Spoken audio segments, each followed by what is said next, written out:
Hello tout le monde et bienvenue sur Home Kitchen. Alors aujourd'hui on est dimanche, il est 8h moins le quart, je suis réveillée un petit peu de bonne heure parce que je compte aller au marché.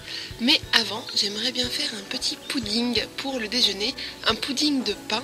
C'est une recette qui a vraiment marqué mon enfance parce que c'est ma nourrice qui avait coutume de le faire et on la faisait toujours ensemble cette recette. C'est une femme très courageuse qui avait 7 enfants et qui en gardait comme moi encore 3, 4. Donc on avait l'impression qu'on était toujours une équipe de football chez elle. Et les recettes forcément elles se faisaient par bassines, par cubes, des cubes de coquillettes et des bassines pour arriver à faire des gâteaux. Et le pudding, c'était la recette où on mettait tout le pain rassis de la semaine et on malaxait avec les doigts dans du lait, avec des raisins qu'ils avaient gonflés au rhum, des gousses de vanille, plein de bons parfums. Et la recette pouvait varier en fonction de ce qu'on avait, des noisettes, des amandes, n'importe quoi. On mettait tout dans le pudding. Parfois il n'y avait pas de raisins secs, alors on mettait des fruits confits. On peut mettre en fait ce qu'on veut dans cette recette et c'est pourquoi je l'adore. J'ai déjà fait des puddings par exemple au cranberry et de noix de pécan, c'était succulent. Un autre pudding avec de la fleur d'oranger, un mélange plus complet de noix et des morceaux d'abricots secs. Vraiment cette recette elle peut se faire avec énormément de possibilités. Vous avez juste à rassembler votre pain rassis de la semaine et avoir un peu de lait végétal sous la main et vous pouvez la faire à coup sûr. Donc j'espère que vous allez l'aimer. C'est parti tout de suite pour la liste des ingrédients. Vous aurez besoin de 300 g de pain rassis. Donc moi c'est n'importe quoi, des restes de pain aux céréales, aux graines, de la baguette, de la sabiata. Ça peut être n'importe quel pain que vous avez laissé un peu trop longtemps dehors. Ça peut même être de la brioche par exemple. On aura besoin des raisins secs, mais vous pouvez mettre n'importe quel fruit sec que vous aimez, des cranberries, des figues séchées, des abricots secs, vraiment n'importe quel fruit sec que vous aimez, et vous n'êtes même pas obligé d'en mettre, c'est parce que moi j'aime avec des raisins secs et c'est un peu comme ça que ça se fait en général, mais vous pourrez remplacer par exemple par des tranches de pommes dedans et ça sera très bon aussi. Nous pour cette version, on va mettre un petit peu de cannelle. On va mettre des noisettes, donc là encore inutile de dire que vous pouvez mettre des noix de pécan, des amandes. On va mettre le zeste de la moitié d'une orange pour aromatiser notre lait avec la cannelle. On va mettre des sachets de sucre vanillé, 130 g de sucre blanc. On aura besoin d'un petit peu de maïzena. Mais vous n'êtes pas obligé d'utiliser ce liant. Vous pouvez par exemple utiliser une banane bien écrasée ou 3 cuillères à café de graines de lin que vous allez mixer avec 9 cuillères à café d'eau. Et donc ça va vous servir de remplacement. Moi là j'ai fait au plus simple, j'ai de la maïzena donc ça conviendra très bien. Quand j'ai des bananes, je mets une banane écrasée, ça dépend. Et d'une bouteille de lait végétal. Donc moi ici c'est du lait d'amande à la vanille, mais vous pouvez prendre n'importe, du lait de noisette, du lait de soja, ce que vous avez sous le coude. Moi j'aime bien pour cette recette prendre à la vanille parce que ça renforce un petit peu le goût que j'ai envie de donner, mais c'est comme vous souhaitez. Et juste pour lustrer pour le dessus, nous on va prendre un tout petit peu de confiture d'orange juste pour mettre sur le dessus et faire briller quand il sera vraiment encore chaud pour avoir une petite brillance. Donc voilà pour la liste des ingrédients, tout peut se trouver très facilement dans n'importe quel magasin, supermarché. Donc pour la première étape, on va commencer par mettre 450 ml de lait dans notre saladier avec le pain rassis pour le faire détremper. Et là on va le laisser tremper environ 1 heure dedans en essayant de revenir dès qu'il commence à devenir mou pour essayer de concasser les morceaux et que vraiment tout s'imbibe du lait et devienne à peu près mou. Donc là vous allez laisser tranquille votre saladier, puis vous allez revenir déjà dans 15-20 minutes pour essayer d'enfoncer un peu avec une spatule dans le lait. Pourquoi on met que les 450 ml et pas tout de suite les 600 ml? Parce qu'on réserve un petit peu de lait pour lier avec la maïzena et à rajouter après. On va également ajouter nos 2 poignées de raisins secs pour les faire gonfler dans le lait à la vanille. Et si vous voulez, vous pouvez aussi les faire gonfler dans un peu de lait mélangé à 2 bouchons de rhum, ils vont avoir un super goût. Donc après une demi-heure déjà, et bien ce que vous faites, c'est que vous prenez une cuillère et que vous enfoncez les derniers morceaux de pain qui n'auraient pas été bien imbibés de lait pour être sûr que tout soit bien mouillé.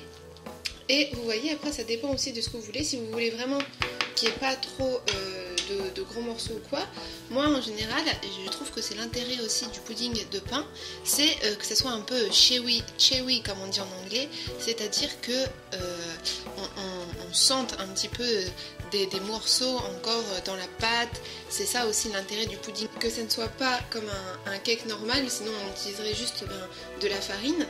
Je trouve que l'intérêt, et ce qui est intéressant dans un pudding de pain, c'est qu'on sente encore des petits morceaux de pain qui n'aient pas encore été trop déchiquetés. Donc moi je trouve que ça a l'air déjà pas mal. On va laisser encore une dernière demi-heure pour être sûr que ça soit bien ramolli, et puis ensuite on va passer au gâteau. Aussi n'hésitez pas pendant cette dernière demi-heure, si vous voyez qu'il ne reste plus trop de lait dans le saladier et qu'il manque encore un petit peu de liquide, et bien vous pouvez rajouter juste une petite lichette comme ça sur le dessus pour être sûr que bien, ça soit bien imbibé. Donc vous pouvez rajouter quelques petites gouttes de lait. Mais ensuite, vous allez faire chauffer vos 200 ml de lait végétal dans votre casserole sur feu moyen, et on va y mettre tous nos arômes qu'on a envie dans notre gâteau. Donc là, moi je vais gratter les zestes environ de la moitié de mon orange. Donc une fois que c'est fait, je rajoute mes 2 sachets de sucre vanillé, mais vous pouvez aussi y ajouter directement de l'arôme de vanille ou un petit peu de rhum ou ce que vous voulez. J'ajoute un petit peu de cannelle. Je mélange bien.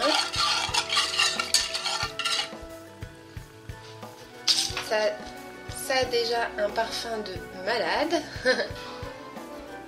Et puis je vais ajouter ma maïzena en plusieurs fois. Donc environ 45 grammes, je dirais. Hop, et on va essayer de touiller et de faire comme si on faisait une petite béchamel. Donc si vous avez une banane écrasée, eh bien vous l'ajoutez aussi à ce moment et vous l'incorporez bien à votre mélange. On ne va pas la faire chauffer très longtemps, on veut juste obtenir cette petite sauce, cette petite pâte pour l'incorporer au gâteau, pour être sûr qu'il se tienne parfaitement.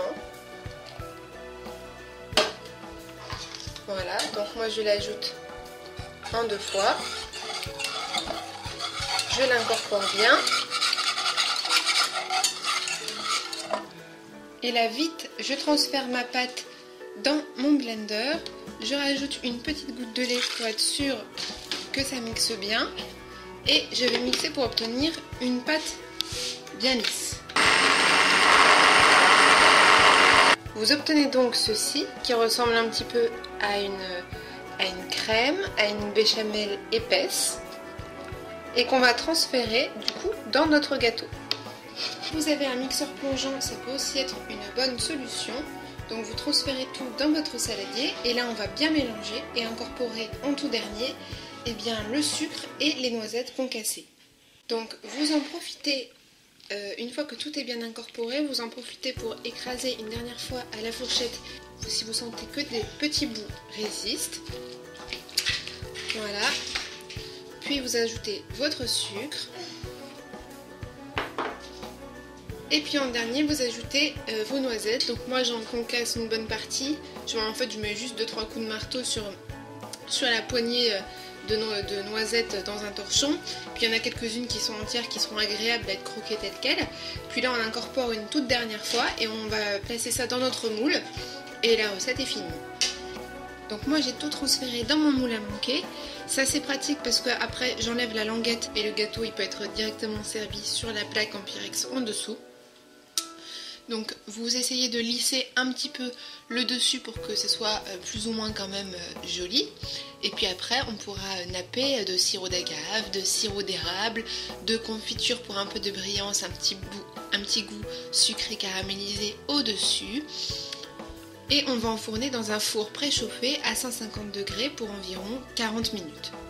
Donc préférez une cuisson lente à chaleur pas trop forte, comme ça le dessus ne sera pas complètement cramé et l'intérieur encore un peu mou, parce que du pain un peu détrempé c'est pas super bon, c'est pas super intéressant gustativement.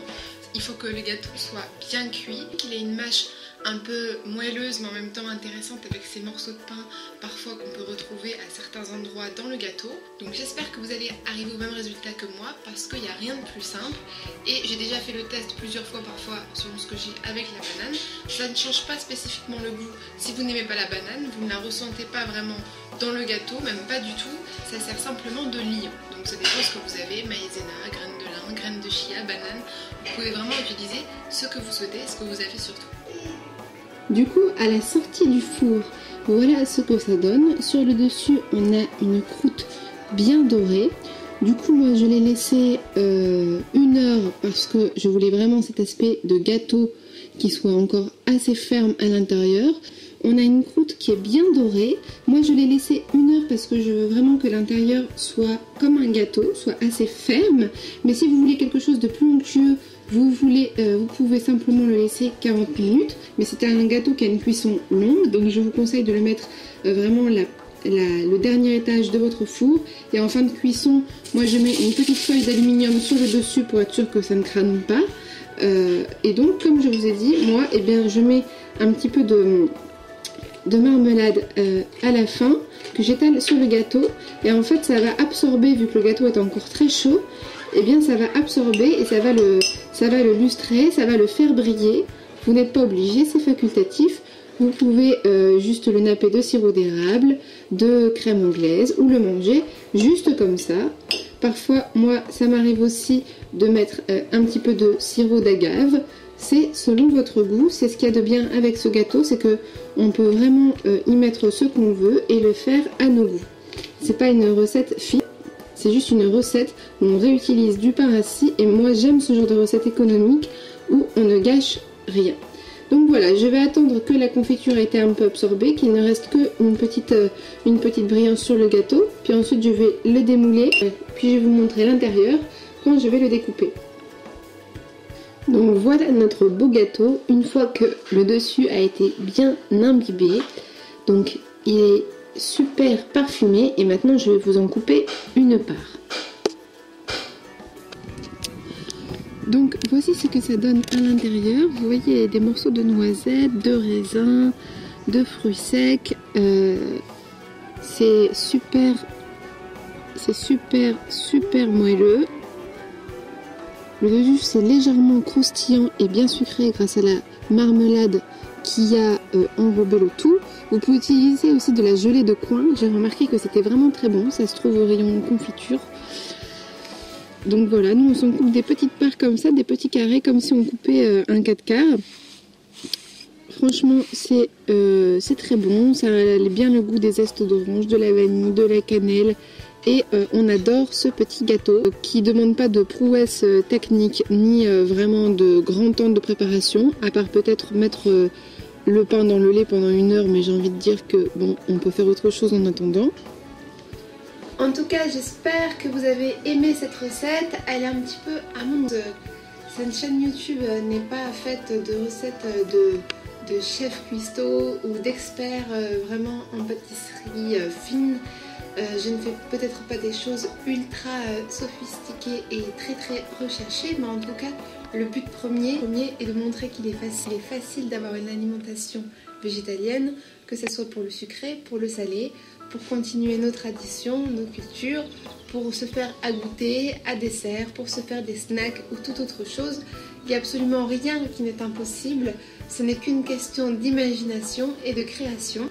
J'aime montrer qu'il n'y a pas besoin d'avoir une technique de dingue pour faire des gâteaux qui sont très goûteux, très bons, très moelleux, qui n'ont rien à voir avec ce qu'on veut nous faire vendre parfois de l'image des véganes qui font des choses un peu bizarroïdes avec des ingrédients dont on n'a jamais entendu parler. C'est complètement faux. Vous pouvez être végétalien même sans avoir de magasin bio à côté de chez vous. Il n'y a aucun problème à cela.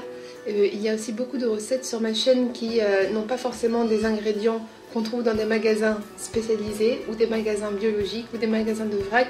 Ce n'est qu'une question d'envie finalement, donc tout est possible. Aussi je trouve ça intéressant de vous montrer ce type de gâteau, comme le gâteau yaourt, comme le gâteau aux pommes, et comme bien d'autres encore. Parce qu'au jour d'aujourd'hui, je crois qu'on achète énormément, même si on n'est pas au même titre des Américains, on achète énormément de gâteaux industriels et c'est peut-être ce qu'on achète de plus industriel d'ailleurs. Les gens essayent de consommer un peu moins de produits industriels, mais souvent les pâtisseries et les gâteaux, on se dit oh non, c'est compliqué, puis moi j'ai la flemme, j'ai pas assez de temps, alors on prend des paquets et des paquets et des paquets de bonbons, de gâteaux et de cochonneries pleines d'huile de palme hydrogénée, de sucre raffiné, qui ne vont rien apporter de concret à vos enfants pour le goûter. Or, avec un tout petit peu d'organisation et sans avoir forcément le temps, on peut faire plein de choses pour le goûter de nos enfants sans forcément acheter les paquets de 12 de BN, Petit Prince, etc.